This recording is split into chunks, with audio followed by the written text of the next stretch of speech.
Welcome to Small Business, Big Network, the podcast for small business owners who want big results from their networking. I'm Liz Drury, a freelance voiceover artist who knows that if you're not working, then networking could help. Estelle Cartlidge is a tutor running a tuition service matching tutors to students, and also the founder of My Biz Solution, a platform that helps small business owners with the day-to-day running of their business. When it comes to networking, she says that new networkers should bear in mind that everyone was daunted at their first visit, and what you need to do is find the right meeting for you and stick with it. Thank you very much for being my podcast guest today, Estelle. Thank you for having me. Now, you run a tuition service which has led on to a completely new business that we'll talk about in a minute, but you started out as a classroom teacher, is that right? Well, yeah. Originally, I started out as a recruitment consultant, but over my life, I've done some different things, but I've ended up into teaching, and I've taught in primary schools, secondary schools, and further ed. And that led me to want to leave mainstream teaching and set up a tuition company. So that's what I did. And then, as you say, that led into other things as well. But I do still tutor because I do like still working with the children. And what subjects were you teaching?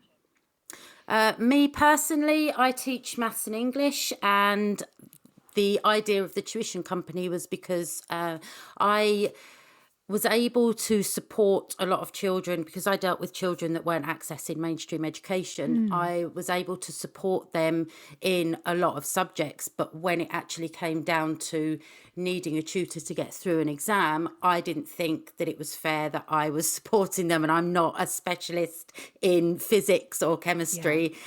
So that was how I came about employing other tutors to do those for me. That was how the agency came about, and then obviously I started wanting to help those tutors earn more money for themselves and start their own businesses. And this has led me here. Yeah. So what was it that led you to an interest in teaching in the first place? My mum's a teacher, and it's that helping people and helping students. I've got children of my own, but it was a way initially to obviously get around our own lifestyles, our teaching around our own children. But I just loved working with the students. And I particularly liked working with students that weren't able to access mainstream, where the provision for them or the system was letting them down, really. Yeah. And so what kind of children were those children with learning difficulties? Yeah, so it was either learning difficulties, additional needs. They may have been medical issues. It may be behaviour related, school refusers. But there was a host of different things, which obviously made it very challenging when you're dealing with a lot of different things within one unit. But then you've got students with ASD, etc. as well, and anxiety issues, and the mental health over the last few years increased as well. So it was kind of time for me to be able to get out of the system and support those families and work closer with those families in a tuition capacity rather than just as a teacher. Yeah. And so what was it that sort of made you make that decision to leave the classroom? I've run a couple of my own businesses previously in a previous life, and I just wanted to be self-employed again. I just wanted to be in control of what I was doing and where I was going, because I didn't want to be on that kind of wheel of you've now got to do this, you've got to go for that promotion in order to move on. It was I wanted to be in control of my own destiny, really. Yeah. Did you find it difficult to make that leap from being employed to being self-employed? Financially, yes, because it's always one of those things that there's a lot of people that do that, and they're not really prepared for, yes, I'm very good at what I do.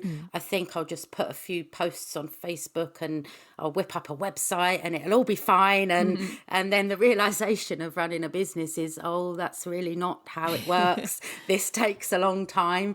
And so, yeah, but it was lucky. Obviously, I've got a lot of contacts in the industry anyway. So it kind of went on quite quickly, really. Yeah.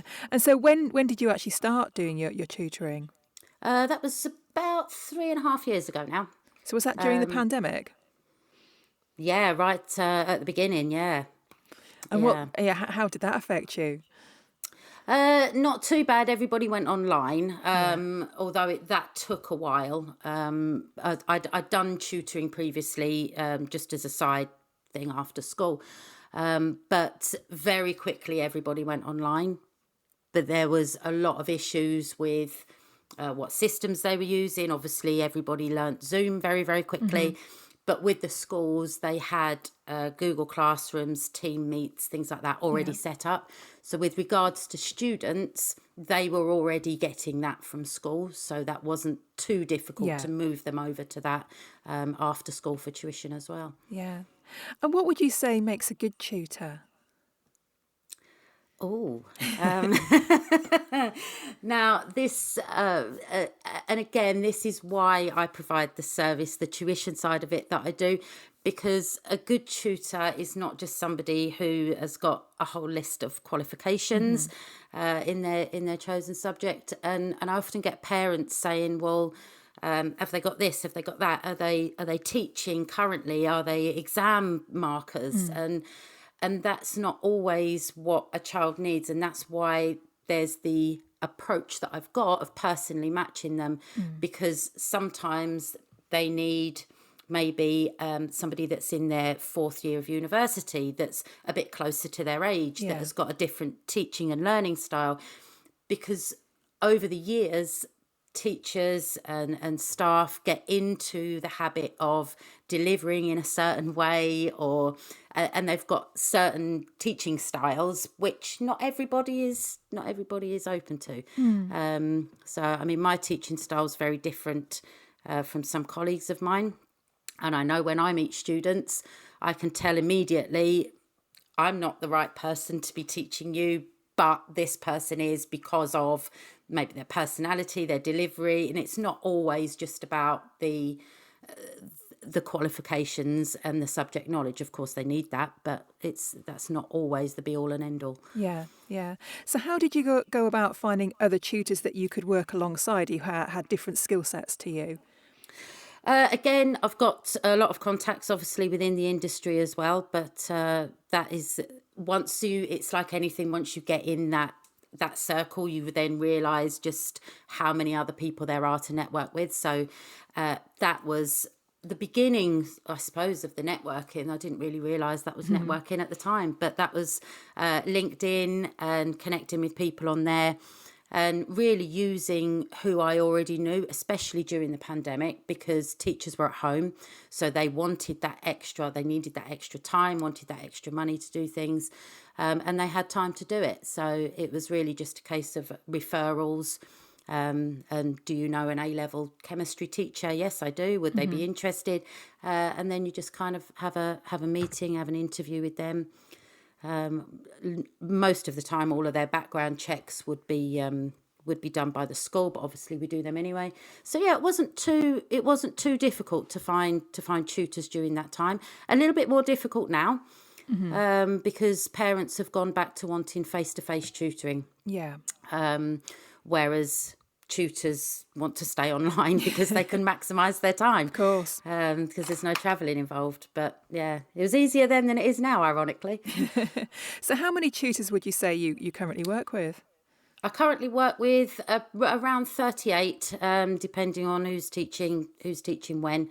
But yeah, it works. And not everybody teaches all the time. Some people have got more people than others. If you teach GCSE maths, you're likely to have more students than if you teach A-level Spanish, for example. But it's having that bank of teachers and tutors there in case you get those inquiries in. But some people had an inquiry for aeronautical engineering one day. It's like, let me get back to you on that one. I will try, but it's there's some very obviously the standard. You have English, maths, science, Welsh. I am in Wales. Welsh is a big one. So. Yeah. And so is there a particular area that you cover? Is it mainly Wales, or are you working with people all over the place? No, so across Cardiff and Newport are the main areas where we've got tutors that can do face-to-face tuition, because obviously they need to be within travelling distance. But generally across the UK, I've got tutors across the UK working online and students, mainly in the 3 core subjects. But like I say, we do try and help everybody, and we'll look for people. If you want to get in contact and say, I need somebody to teach me German, then I will endeavour to find a German tutor for you. Yeah. So let's chat about your new service now, which is called My Business Solution. So what is it, and how did it come about? So it started with the platform for tutors, because I was finding that teachers who wanted to actually leave the profession and not just do tutoring part-time, they're very, very good at what they do, but they don't necessarily have any business acumen or business skills. And so it's an all-in-one platform that is literally consolidates everything in one place. It's very, very easy to use. Obviously, everything's a learning curve, but it is very easy to use. And it was done so that people had that kind of stepping stone, had that foot in the door of knowing, because nobody expects anybody to understand what sales funnels are, lead magnets. But it's not difficult. It's just having it all in one place. And then I kind of, when I started networking and doing that, the more I was talking to people, because networking is really hard when you're a tutor. Some people will come back to you and they'll say the only response you'll get is, "Oh, I've got a friend with a teenager," and then that makes conversation like quite difficult. And it wasn't until I was talking to other business owners, like very, very accomplished electricians and car valeters and things like that, that they've done the same thing, and they've left their profession working for somebody else to set up their own business, completely underestimated the amount that's involved in running your own business and all the different hats that you have to wear. So My Biz Solution came about. So now I'm a kind of networking and opening that to all industries. Yeah. So what's on the platform? What does it kind of take the place of? Oh, now then.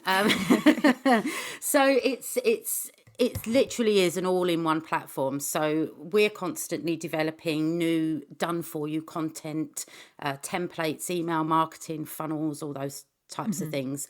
But people can go on there, and if they want to get stuck in themselves, that's completely fine.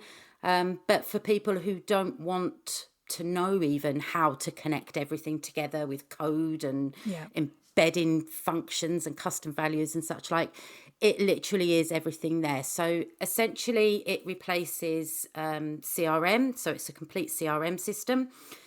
Your websites, your sales funnels, landing pages, it integrates all your social media platforms. You can create and host your courses, memberships, subscriptions. It's your email marketing platform, your email marketing campaigns, reputation management, which people often forget about. Payments can be done through there. It's all integrated with Stripe. Tracking and analytics. That's a key area that I find many small businesses neglect the numbers or don't know what's working, without realizing that that's one of the key things that they should be focusing on. So there's that ability to see on like a dashboard everything that's working for them. Yeah. Now, it's still quite a new venture for you. So what kinds of businesses have you found have been using it so far? There are lots of businesses using it already. And that is anything from therapists, people with e-commerce, because you can sell products on there as well, car valeters, electricians, and obviously all the tutors are on there, but it really doesn't matter what profession you're in. What we're doing at the moment is that we're trying to build it, because it was originally, we've collated a lot of stuff that's educational based, but now we're just kind of putting templates on there which are more applicable to every industry. So if you've got a yoga studio, there's something on there to help you get started. But anybody that needs to keep in contact with their customers, really, and through email and automation is the big thing. Yeah. So let's have a bit of a chat about networking now. I think to start with, networking wasn't something that you really enjoyed that much or saw the value of, was it? No, absolutely not. It's I found it really difficult, and the only reason I started doing it is because being self-employed and running your own business it can be a lonely place. And even friends and family that you talk to, they've not really got any idea of the pressure you're under to kind of juggle all the balls and wear all the hats, so to speak. People just see you as being lucky to be good at what you're doing with no employer, I think. So I originally tried networking during the lockdown.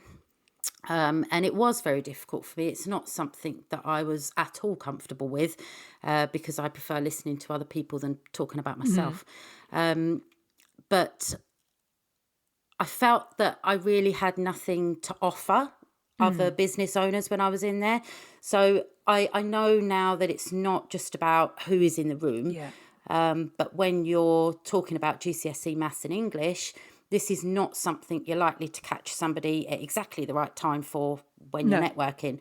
And this can be quite demoralising when attending meetings and nobody specifically wants to talk to you, or nobody makes a beeline for you. And like I say, you get people say, "Oh, I've got a friend who's got a child," and and it becomes quite strange. So because I prefer listening to others, and it was really, really good for me to learn about them. And that's kind of where My Biz Solution came about, because I thought, well, actually, I do something. I have got this platform. I can help these businesses, and I need to be here in a different capacity to tutoring, because I've actually got something that I hear everybody wants or everybody needs. So that's when I started attending things in as a different business, and I realised there were photographers and painters and all kinds of people that really needed, like my tutors. They've set up a business, they've got no support, they've got no knowledge of the business side of things, little or no money to get started, and as we all do, endlessly struggle with admin tasks. So what difference would you say that networking makes to your business now? Oh, it's a huge difference, because although we've got the capacity, you can log onto the website, you can click buy it now, and you can go in. It's not something that I want to develop in that particular way. I don't want hundreds of firms just randomly using it without me knowing them. It's nice. I like to get to know who I'm working with, because then I can help them, and especially because I'm dealing with startups, small businesses, it's nice to be able to develop the platform and develop content on there that is specific for them, because the more that we can work with businesses in the beginning, the better we can make this platform for other people coming in. So it's really important that I get to know people. And like with all networking, it's that know, like, and trust. People buy from people. And it's just nice to chat with people and learn a bit about them and be able to help them. Yeah. And is networking something that you encourage your clients to do as well? Yeah, absolutely. And coming from where I did and being quite uncomfortable, there's a lot of people that. I was speaking to a lady that makes her own jewellery the other day, and she said, "That's not really for me. Networking's not really for me." And it literally is about getting you out there. Now, I've tried lots of different networking events. Some, they've all got their place, but some are more welcoming and relaxed than others. The initial ones I attended as, I think, what was it called, a substitute delegate or candidate or something. Not really for me, but I recently attended a speed dating, a speed networking, which if you've got a product-based business, I would say is fantastic, because normally at networking events, you get to speak to a few people and then you get that awkward, should I move on? Where do I go to? Who do I talk to? Who do I need to talk to? And you can spend quite a lot of time talking to one person. But this speed event was really interesting because you had 5 minutes and I got to speak to 20 or so people that I would never have spoken to. And probably 10 of them maybe I'm not likely to speak to again. Or if you are in a jewellery making business, but it allows you to make those connections. And then you can follow up those connections on LinkedIn. And again, it's not just about the person that you talk to, it's about the person that knows the person that knows the person. So from that perspective, I thought that was a really good event. Yeah. And so finally, Estelle, if people are interested in finding out more about you and My Business Solution, what is the best place for them to find you? I'm not difficult to find, to be honest. So I've got, I'm on LinkedIn, I'm on all the social media platforms, but the best place is the website.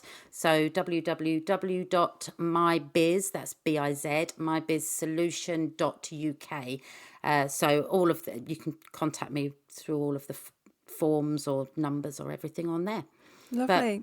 But my advice to anybody networking, if I could just give a little bit of advice to anybody, is do remember that we were all there at one time. I still get daunted sometimes, but it is a daunting feeling walking into a room of strangers, and that pressure of explaining what you do in 60 seconds, the imposter syndrome, the anxiety, it's all there. But once you essentially, I think, find your tribe, as they say, and you will be welcomed. But everybody is human, and human interaction, human connection, it's a powerful thing, and we all need it, we all crave it, but just put your big girl pants on and get in there. Stick with it. Absolutely. And if you find it's not working, just try a different event, because they're not all the same. So it's just keep on trying and you'll find what fits with you. I know I did. So but Great advice. Thank you very much for being my guest, Estelle. Thank you very much for having me. It's been lovely to talk to you. Thanks for listening to Small Business, Big Network. If you found this podcast useful, please do rate, review and subscribe. And don't forget to share it with the rest of your network too.